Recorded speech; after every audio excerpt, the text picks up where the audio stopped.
지난주에 저희는 이스라엘 백성이 바벨론 포로에서 돌아와서 그들이 16년 동안 성전이 건축이 이렇게 중단되었었던 이야기를 나눴었죠. 가장 큰 문제는 그들의 내면에 있었습니다.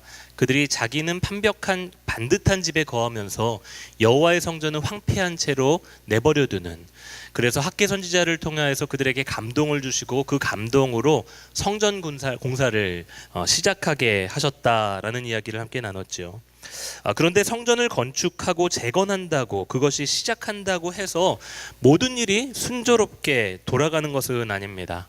사람들이 이렇게 이야기합니다. 시작이 반이라고. 시작이 가장 어렵다는 이야기를 많이 하죠. 그런 것 같습니다. 시작이 굉장히 어렵지만 사실 시작보다 더 어려운 것은 시작하고 나서의 과정이기도 한 것이죠.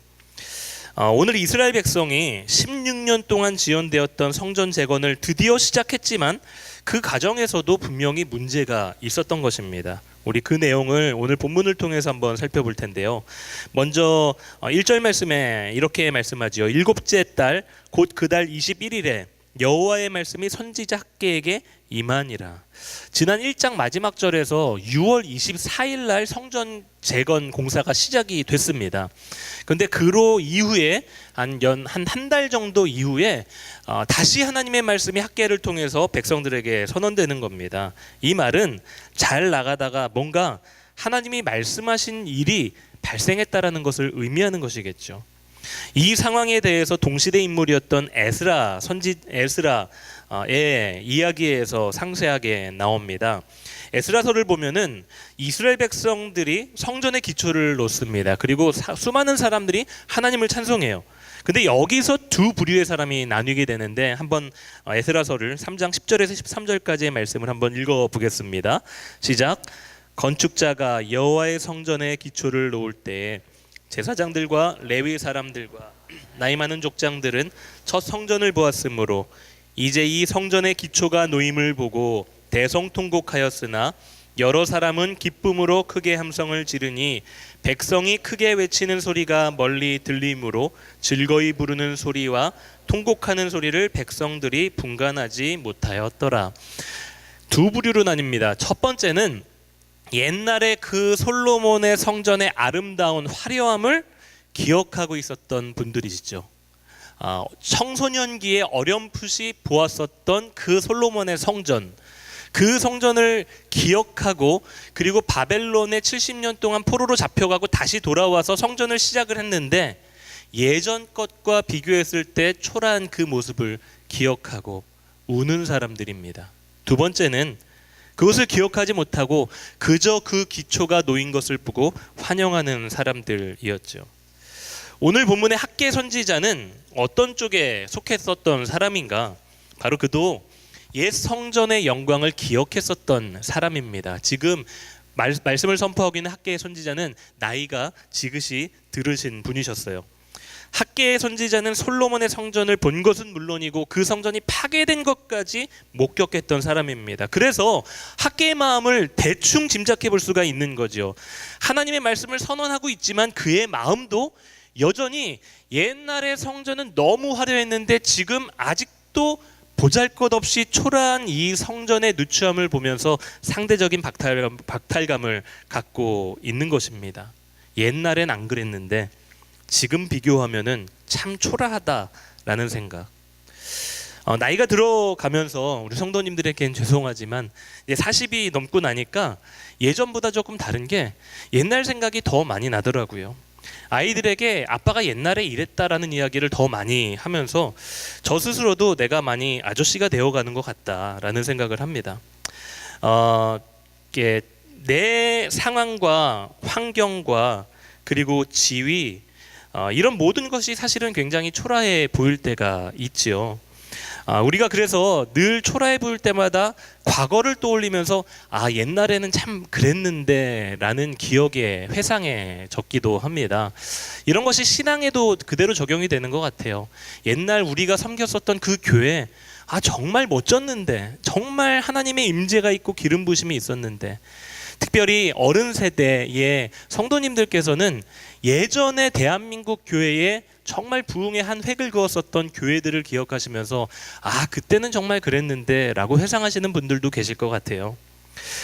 저희 부모님도 항상 예전부터 말씀하셨던 건 예전에 우리의 신앙, 옛날에 말이야라는 이야기를 참 많이 하셨죠. 근데 생각해 보면은, 듣는 저희나 보면은 부모님들의 옛날 시기보다 우리에게 정말 중요한 거는 지금의 모습이 더 중요한 것 같더라고요. 가끔 제가 이렇게 저희 첫째 아들 주환이와 축구를 나갑니다. 저희 풋살 팀도 있지만 아주 가끔, 네, 죄송합니다. 가끔 나가서 나가는데, 나갈 때마다 이렇게 수영도 아닌데 제 스스로 제가 허우적대고 있다라는 것을 느껴요. 그래서 나 옛날에 안 그랬는데 왜 이러지라는 생각을 가끔 합니다. 근데 그때 저희 첫째 아들 주환이가 게임을 하다가 자연스럽게 저한테 접근하고 말하는 거예요. 아빠 그만하세요. 민망해요. 이 한마디 하는 거. 네. 제가 그 한마디 딱 들으면은 막 약이 오르는 거예요. 야, 내가 네 나이 땐 너보다 더 날라다녔어. 한마디 듣는 거예요. 근데 아빠 지금은 왜 그래요? 그러는 거예요. 이런 이야기를 들으면은 옛날에 리즈 시절이 막 떠오르면서 그때 정말 잘했는데, 그때는 그래도 몸이 가벼웠는데, 지나면서 배도 나오고 그리고 그렇게 되는 제 모습을 보면서 순간적으로 이 아이가 하는 말이 정말 맞다. 내가 지금 허우적대면은 옛날 이야기하는 게 중요한 게 아니다. 그래, 지금부터 열심히 해야지 라는 생각을 하게 됩니다. 옛날은 옛날일 뿐입니다. 지금의 현실이 중요한 거죠. 그러나 그거를 인정하지 못하면 옛 과거에 함몰되어서 옛날에 비춰서 지금 나를 볼 때 나는 너무 한없이 초라한 나의 모습을 보게 되는 거예요. 내 환경, 지위 초라할 수 있습니다. 특별히 이민 사회에서 우리는 쉽게 주류 사회로 들어갈 수 없다라는 한계를 알고 있어요. 그래서 우리는 늘 그 초라함을 화려함으로 바꾸기 위해 부단히 애를 쓸 때가 많이 있습니다. 한국에서 사역할 때 한 북한 사역을 하시는 선교사님과 대화를 나눈 적이 있었어요. 북한 탈북 청소년들이 한국에 많이 있어요. 근데 이 아이들이 특징이 있다면은 어린 나이임에도 불구하고 굉장히 화장이 진하다라는 거예요. 옷 입는 것도 굉장히 화려하고. 그래서 이분이 이야기하는 겁니다. 아이들이 북한에서 살다가 남한 사회로 넘어왔는데 자기들이 이 아이들에 비하면 너무 촌스럽다는 거예요. 그러니까 더 화장하고 더 다른 애들보다 화려하게 보일 수 있도록 치장한다라는 것. 저는 그 이야기를 들으면서 참 마음이 아팠습니다. 근데 또 한 가지 드는 것은 우리가 화려하게 한다고 과연 내 백그라운드가, 내 환경이 화려해지겠느냐라는 것이죠. 환경의 초라함, 사실 그것은 우리가 인정해야 되는 것입니다. 오늘 본문으로 다시 돌아와서요. 나는 초라해 보일 수가 있습니다. 이스라엘 백성이 보았을 때 성전이 너무나도 초라해 보였어요. 근데 중요한 건 그 성전이 이스라엘 백성이에요. 이스라엘 백성은, 유다 백성은 자신들의 정체성을 성전에 두었어요. 그래서 성전이 있다면은 우리는 건재하다라는 인식이 그들에게 있었다는 거죠. 근데 옛날의 성전보다 지금 성전을 보니까 너무 형편없이 초라한 모습을 보면서 그들이 스스로가 초라해 보이는 거예요. 이게 지금 이스라엘 백성들의 내면 세계라는 것입니다. 맞습니다. 성전은 초라합니다. 백성들도 초라합니다. 그게 팩트예요. 그러나 그렇다고 그 앞에서 대성통곡하면서 울고 있을 것인가? 라는 것, 우리는 이 질문을 할 수가 있습니다. 아니죠. 현실을 인정하고 초라함을 인정하고 지금부터 내가 할 수 있는 것을 찾고 해야 되는 겁니다. 옛날 리즈 시절의 성전 회상을 끝내고 초라한 성전을 인정하고 지금 할 수 있는 것을 찾아서 해야 되는 것이 이스라엘 백성의 모습이어야 한다는 거죠. 그래서 오늘 2절에서 4절에서 이렇게 말씀하고 계시는 겁니다.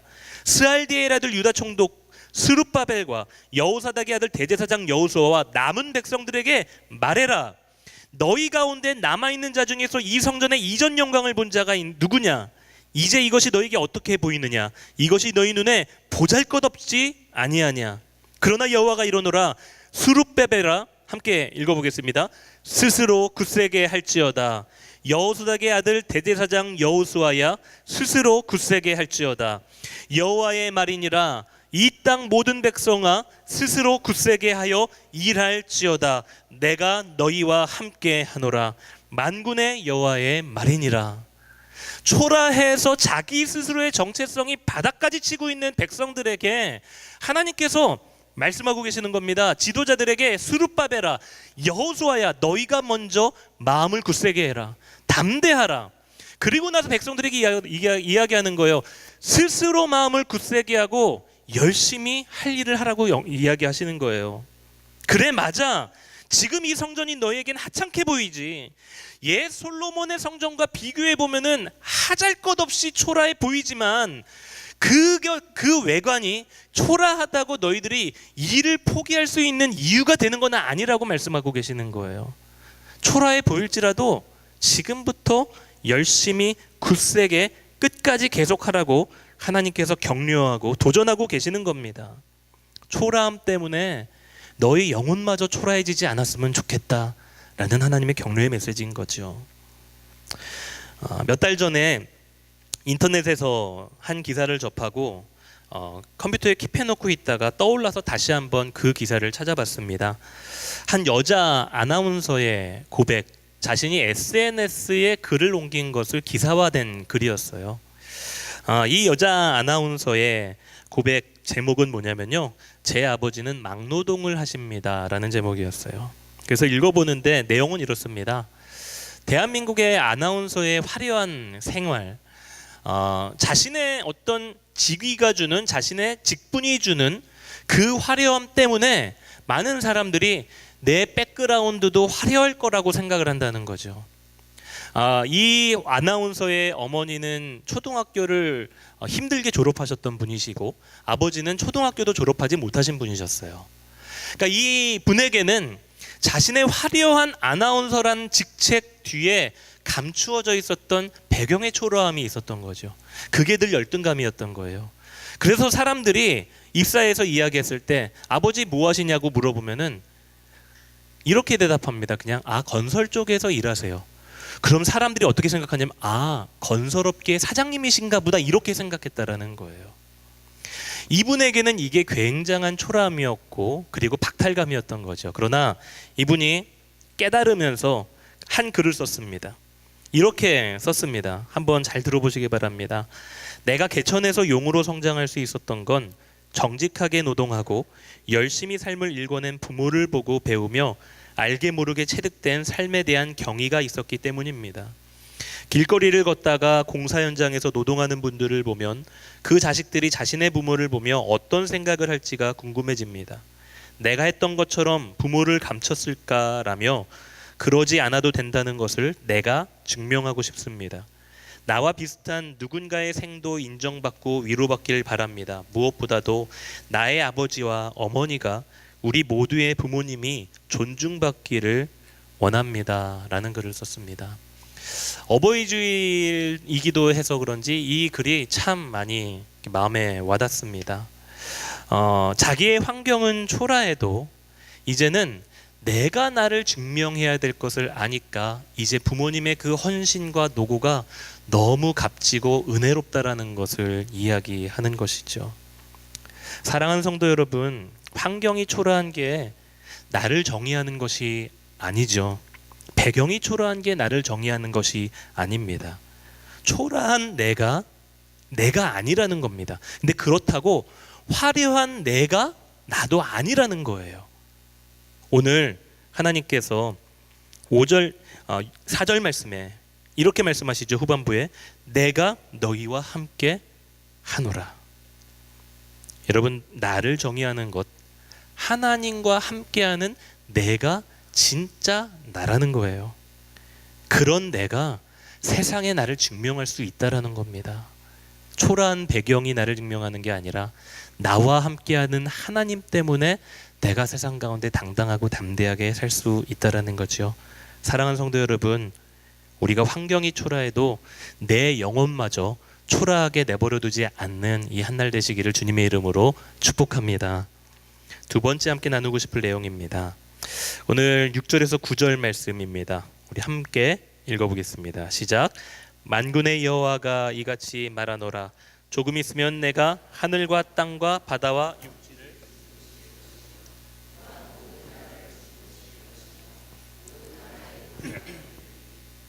이 성전에 영광이 충만하게 하리라. 만군의 여호와의 말이니라. 은도 내 것이요 금도 내 것이니라. 만군의 여호와의 말이니라.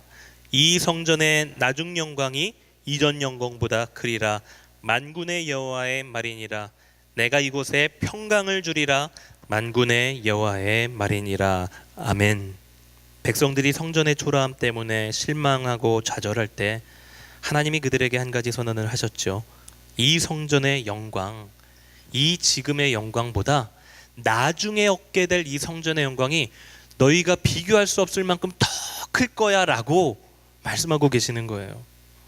얼마나 위로가 되는 말씀인지 모릅니다. 오늘 이 영광에 대한 내용을 한 번 더 나누고 싶습니다.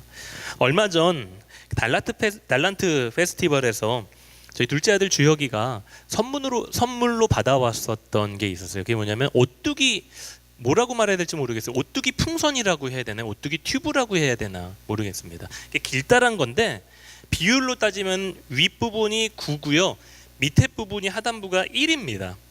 근데 여기서 어디가 중요할까요? 9가 중요할까요? 1이 중요할까요? 1이 중요하더라고요.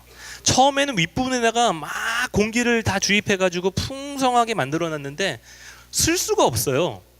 그래서 이게 그 오뚜기구나, 흔히 말하는. 그래서 밑에다가 막 공기를 넣었어요. 그러고 나서 그러면은 다시 넘어져도 일어나겠지 하고 애들이 펑펑 쳐봤는데 그냥 날아다니는 거예요. 이유가 뭘까요? 하단부가 너무 가벼운 겁니다. 가벼운 공기가 들어간 거죠. 그래서 제가 우리 공기보다 한번 물을 넣어보자 해서 물을 딱 넣었어요. 그랬더니 이 밑이 묵직해지면서 그때부터는 아무리 쳐도 넘어져도 일어나더라고요. 둘째 아들 주혁이가 아빠 이거 아빠예요 하고 발로 차고 막 손으로 차고 그래요. 넘어져도 일어나요 저는. 근데 결국에는 터져가지고 물이 막 새고 그래가지고 버렸어요. 저는 이거를 보면서 한 가지 영적인 중요한 원리를 발견합니다. 우리의 인생에서 중요한 것은 화려함이 아니라 무게라는 겁니다. 화려함이 아니라 무거움이라는 거예요. 오늘 본문에서 읽은 이 내용, 영광이라는 단어가 바로 그것을 뜻합니다. 영광의 히브리어 원어는 카보드. 이 단어의 원래 근원적인 의미는 무게라는 뜻입니다. 이게 영광이에요. 성전에 하나님의 영광이 필요한 이유는 그 영광이 화려하게 비쳐서 사람들이 눈이 부시기 때문에가 아니라 그 영광이 너무나도 묵직하고 무겁기 때문입니다. 그래서 이 영광이 사라졌을 때 성전은 너무 가벼워지고 그곳이 우상숭배와 죄의 통로가 되어버리는 거죠. 여러분, 그래서 우리가 이 땅 가운데 사면서 반드시 해결해야 될 문제가 무엇인가? 바로 이 가벼움입니다. 가벼운 신앙, 가벼운 언어, 가벼운 일상, 가벼운 책임감. 우리 삶의 중심에 하나님의 영광의 무게로 채워져야 우리는 늘 묵직할 수 있고 진중할 수 있는 거죠. 근데 우리는 참 가볍습니다. 오늘 7절 말씀에 한 가지 우리가 한번 또 생각해 볼 단어가 있습니다. 바로 보배라는 단어예요. 성경을 가지고 계신 분은 여기에 원어가 또 이렇게 달려있는 분들도 있을 겁니다. 이 보배라는 단어는 가장 근원적인 의미는 원래 그런 보물의 보배가 아니라 갈망이라는 의미입니다. desire. 그래서 NIV 번역본에서는 desired라고 표현이 되어 있어요. 그러니까 직역하면은 온 세계, 온 세상 사람들이, 온 민족이 바라는, 갈망하는 것들이 이 성전으로 모이게 될 것이다 라고 번역할 수가 있는 거죠. 보물을 세상에서 찾지만 그건 세상에 없고, 우리가 무언가를 채우고 싶고 내 갈급함과 내 갈증을 채우고 싶지만 우리는 늘 그것을 엔터테인먼트에서, 드라마에서, 세상 노래에서 그것으로 채웁니다. 그러나 오뚜기 풍선처럼 늘 우리는 가벼운 공기를 넣는 거예요. 그래서 우리의 신앙은 늘 가벼워지는 겁니다. 진중함이 사라져요. 그래서 물이 필요한 겁니다. 에스겔서에 보면은 하나님이 성전을 회복하실 때 성전 동쪽에서 물이 흘러넘쳐서 그 성전을 다 덮는다라는 이야기가 있습니다. 하나님의 임재가 다시 회복된다라는 것을 이야기하는 거예요. 여러분, 그래서 우리의 가장 큰 갈망을 찾아야 하는 것은 세상의 엔터테인먼트가 아니라, 사랑과의 관계가 아니라, 풍족함이 아니라 성전에서 찾아야 된다라는 거예요.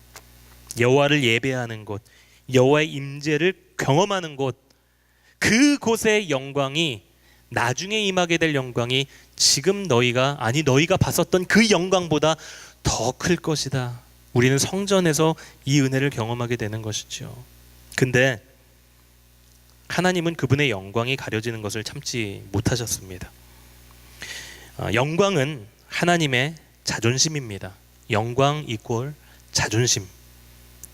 그런데 만약 하나님의 성전이 겉모습의 자존심을 세우셨다면 어떻게든 성전을 화려하게 만드셨을 거예요. 옛날 성전보다 더 화려하게. 근데 하나님은 겉모습에 당신의 자존심을 세우지 않으셨습니다. 역사적으로 봐도요, 나중에 헤롯이라는 사람이 유대인들의 환심을 사기 위해서, 하도 유대인들이 자기를 인정해주지 않으니까 그 환심을 사기 위해서 성전을 다시 화려하게 짓습니다. 그래서 그걸 헤롯 성전이라고 이야기해요. 그러나 이 화려함도 끝을 나요. 나중에 로마 장군 티투스 때문에 성전이 완전히 다 무너져 내립니다. 그래서 역사적으로도 성전이 화려했었던 기록은 없다라는 거죠. 그렇다면 주님이 그분의 자존심을 건 성전의 모습은 바로 예수 그리스도로 드러나게 된다라는 거예요. 사도 요한의 고백을 한번 들어보겠습니다. 요한복음 1장 14절에 요한이 이렇게 고백을 합니다. 읽어보겠습니다. 시작. 말씀이 육신이 되어 우리 가운데 거하심에 우리가 그의 영광을 보니 아버지의 독생자의 영광이요 은혜의 진리가 충만하더라. 아멘. 말씀이신 예수님이 육신이 되었을 때, 하나님이 인간으로 오셨을 때 우리가 그분의 영광을 봤다라고 이야기하는 거예요. 요한이 예수님의 제자예요. 예수님을 봤던 요한은 하나님의 영광을 봤던 거죠. 주님을 통해 보여주신 영광은, 이 영광을 경험한 우리에게는 어떤 초라함도 문제가 되지 않은 것임을 요한은 알고 있는 것이죠. 예수님이 내 중심에 계시면 내 신앙과 삶의 무게가 무거워지고 중심을 잡습니다. 그러나 주님이 없으면 우리의 신앙은, 삶은 중심이 흔들려요. 다시 일어나야 되는데 넘어지면 더 이상 일어나지 못하게 되는 거죠. 사도 바울은 우리가 그 하나님의 성전이다라는 것을 우리에게 알려줍니다. 고린도전서 3장 16절 읽어보겠습니다. 너희는 너희가 하나님의 성전인 것과 하나님의 성령이 너희 안에 계시는 것을 알지 못하느냐. 사랑하는 성도 여러분, 우리는 하나님의 성전입니다. 우리의 중심을 솔로몬의 영광보다 더 화려한 영광의 본체이신 예수 그리스도로 채우게 되는 은혜가 있게 되기를 주님의 이름으로 축복합니다.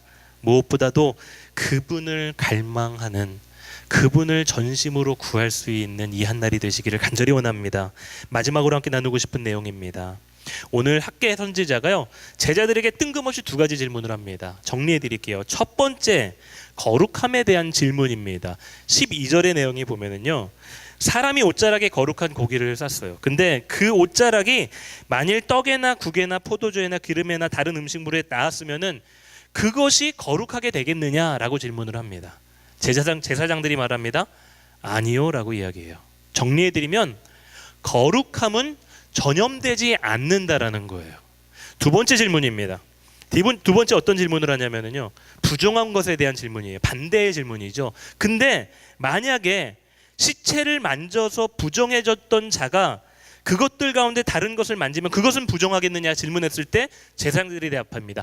Yes, 네 그렇습니다. 이게 율법의, 레위기에서 말하는 율법이에요. 정리하면 부정한 것은 굉장히 잘 전염한다는 거죠.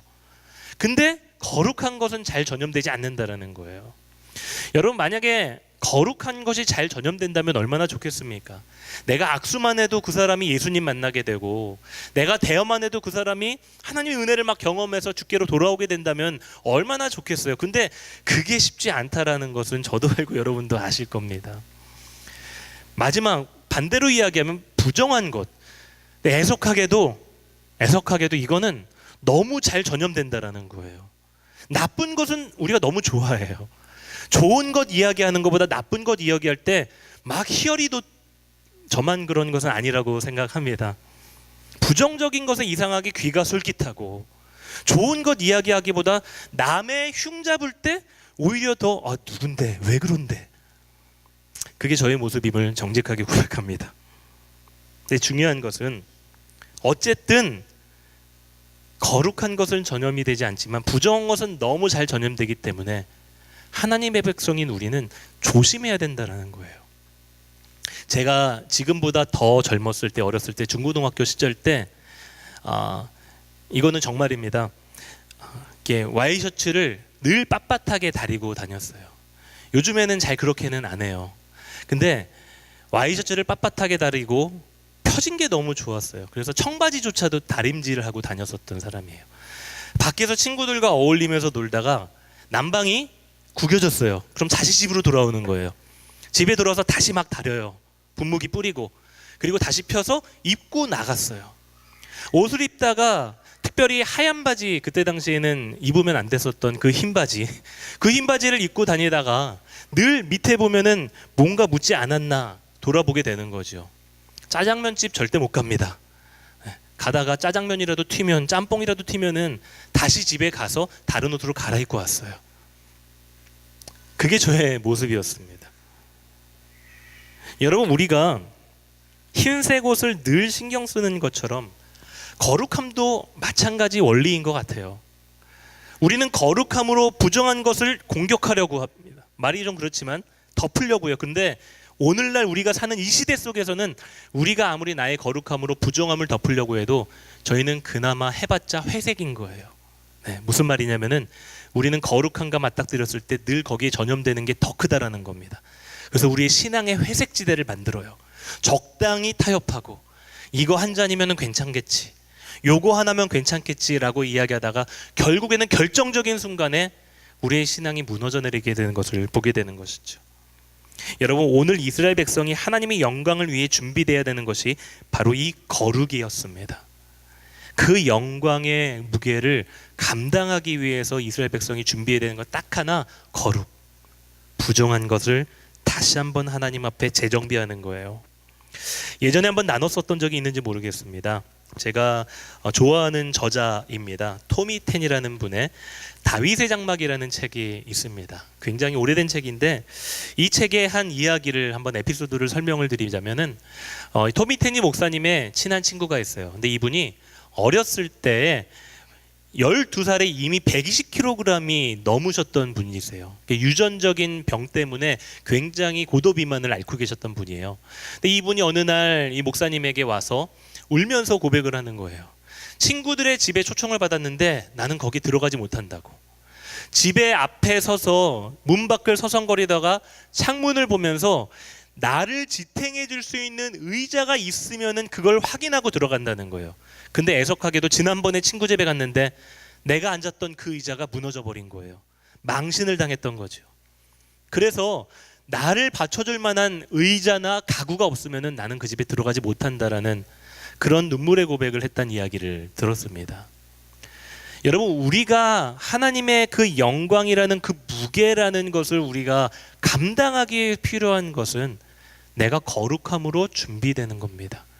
그분이 내 인생의 의자에 앉으시기 위해서 필요한 것은 거룩함으로 준비되어야 된다라는 겁니다. 자, 그렇다면 우리는 어떻게 살아야 되는가? 예수 그리스도의 옷을 입는 것입니다. 조금 더 설명을 드릴게요. 제가 1대1을 하면서 늘 설명을 드리는 내용인데요. 제가 전에 섬겼었던 제 모 교회에서 주일마다 아침마다 일찍 가서 하는 사역이 있었어요. 그게 뭐냐면요, 그 교회 앞에 있는 화단이 늘 담배꽁초들이 너무 많이 있었어요. 사람들이 오물을 버리고 가고 주변이 포장마차 술집이 굉장히 많이 있었거든요. 그러니까 아침마다 저희가 목회자들이 가서 일찍 가서 늘 그 집게를 가지고 쓰레기 봉지랑 그 담배꽁초 하나하나를 줍는 것이 우리의 첫 사역의 시작이었어요. 그게 처음에는 너무 은혜였고 감사했습니다. 아, 우리 주님의 몸된 교회 이렇게 섬기는 것이 가장 큰 축복이라고. 근데 시간이 지나면서요, 사람의 마음이 굉장히 완악해지더라고요. 그때부터는 그걸 버리는 사람들이 너무 미운 거예요. 아니, 이 인간들 왜 이렇게 담배를 피고 여기다가 버려대냐고. 그렇게 막 이야기를 하면서 어느 날 정말 하나님의 은혜를 경험했던 적이 있어요. 언제였냐면 한방눈이 내렸을 때 화단을 봤는데 너무 아름다운 거예요. 맨날 줍던 그 화단에 쓰레기가 보이지 않는 거예요. 그래서 가장 좋았던 건, 야, 이것이 안 녹았으면 좋겠다. 그래서 매주 굉장히 편안하게 사역을 했죠. 근데 날씨가 따뜻해지고 눈이 녹았어요. 그 아름다웠었던 화단이 너무 흉측한 모습인 거예요. 왜요? 여전히 그 안에는 사람들이 버렸었던 담배꽁초와 쓰레기들이 굉장히 많이 있었기 때문인 거죠. 저는 이걸 보면서 깨닫습니다. 이게 하나님의 은혜, 예수님의 은혜구나. 여러분, 여전히 우리 안에는 화단과 같은 모습이 있다라는 거예요. 아무리 하얘도 내가 하얀 게 아니라 하나님의 은혜가 나를 그리스도 예수의 옷으로 덮어주셔서 하얗게 보이는 겁니다. 신학적인 언어로 칭의라고 이야기하죠. 이거는 네가 의롭다가 아니라 너를 의롭다고 봐줄게 라는 의미예요. 왜냐하면은 내 안은 여전히 오물투성이지만 예수님의 그 은혜 때문에, 그 예수님의 옷 때문에 주님은 내 안에 오물을 보시는 게 아니라 옷으로 덮여있는 나를 보시기 때문에 그런 거예요. 여러분, 그래서 우리가 필요한 것은 내가 무언가를 막 하는 게 아닙니다. 내 안이 화단과 같이 여전히 내 안은 이렇다라는 것을 인정하는 겁니다. 주님, 나는 이렇게 초라합니다. 나는 그렇게 10년, 20년, 30년, 40년 신앙생활 했는데 여전히 내 언어는 가볍고 여전히 내 마음속은 오물투성이고 나는 여전히 이런 인간밖에 안 된다라는 것을 하나님 앞에 그대로 인정하는 것밖에 없는 거예요. 그리고 구해야 되는 것, 주님, 내가 주님의 은혜를 구합니다. 내가 하나님의 은혜 아니면 절대 하루도 살 수 없습니다. 저는 이 고백을 정말 매일마다 하는 것 같아요. 사랑하는 성도 여러분, 우리는 예수 그리스도의 옷을 입은 사람입니다. 내가 거룩한 사람이 아니라 주님이 나를 거룩하다고 봐주시는 것. 여러분, 오늘 우리가 한번 과연 내 삶의 모습이 정말 예수님으로 정결하게 옷 입고 거룩을 준비하고 있는가를 점검해 보시기 바랍니다. 그리고 오늘 읽을 이 두 구절을 통해서 우리의 삶을 재정비하고 하나님의 말씀으로 받아들이고, 그리고 오늘 하루를 다시 한번 주님과 함께 당당하게 시작하실 수 있게 되기를 원합니다. 우리 갈라디아서 3장 27절과 로마서 13장 14절을 함께 읽고 기도하겠습니다. 누구든지 그리스도와 합하기 위하여 세례를 받은 자는 그리스도로 옷 입었느니라. 오직 주 예수 그리스도로 옷 입고 정욕을 위하여 육신의 일을 도모하지 말라. 아멘. 사랑하는 성도 여러분, 예수의 옷을 입고 다시 한번 주님의 은혜를 간구하며 주님을 갈망하며 다시 한번 주님과 함께 시작할 수 있는 이 한 주가 되시기를 간절히 원합니다.